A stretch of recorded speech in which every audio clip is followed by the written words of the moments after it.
Nedá sa to. Predajom handmade sa nedá dnes uživiť. Ľudia nemajú peniaze, ľudia nebudú kupovať drahé handmade. Podobné hlášky som počúvala, keď som začínala s online v roku 2020 a podobné hlášky čítam aj dnes na sociálnych sieťach. Ja sa chcem dnes vyjadriť k úplne opačnému trendu, veľmi triezvo, veľmi racionálne, a síce ženy.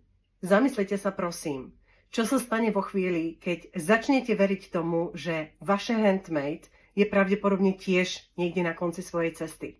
Prestaňte pridávať príspevky na sociálne siete, prestane vás tešiť to, čo robíte a začnete všetko robiť s takoutou energiou. No, síce tomu neverím, ale dobre, musím. Ženy, tuto všetko začína. Tu začíname my sami rozhodovať o tom, kadiaľ pôjdu tie naše cesty. Či to pôjde tou cestou, o ktorej chcem povedať za chvíľočku, alebo jednoducho to pôjde tou cestou tej vzostupnej špirály, že pôjdeme dole.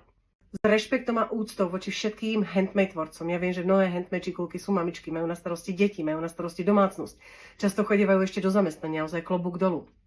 Ale ženy, tak ako v roku 2020 mnohé tvrdili, nedá sa to, nikto to nebude kupovať. A sama poznám ženy, ktoré si prešli napríklad môjim mentoringovým programom Ži svoj handmade sen, ktoré sa živia tou svojou tvorbou dlhodobo. Alebo sa pozrite na veľké slovenské značky, či už sú to šperky, kabelky, kozmetika, sú stále tu. Áno, tá situácia je teraz taká, aká je. Na jednej strane máme tie lacné reťazcové obchody, ktoré, nazvem to, naučili ľudí, že niečo pekné, milé, kvázi handmade, má stáť 3 €. Na druhej strane sú tu handmade čikulky, ktoré samé ponúkajú tie lacné výrobky. Čo tým ale chcem povedať, ženy? Trh sa jednoducho nasítil. A teraz sa to potrebuje čistiť.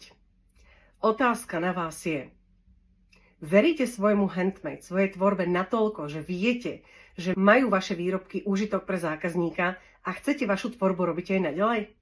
A tie úspešné ženy, ktoré predávajú aj dnes, hoci majú možno aj menšie obraty, tak ten úspech nenabudli tak, že predávam niečo pekné.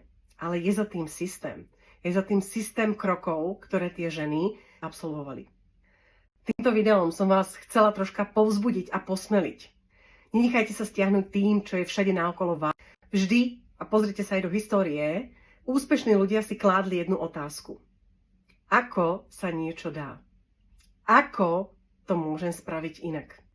Poďme šíriť aj tú dobrú energiu. Tá negatívna energia, tá nás veľmi rýchlo stiahne. Človek má sklony k pesimizmu. Poďme vedome si povedať, OK, ja viem, prečo to robím. Ja viem, že tie moje výrobky, tá moja tvorba stojí za to a chcem a viem to ustáť. Verím si.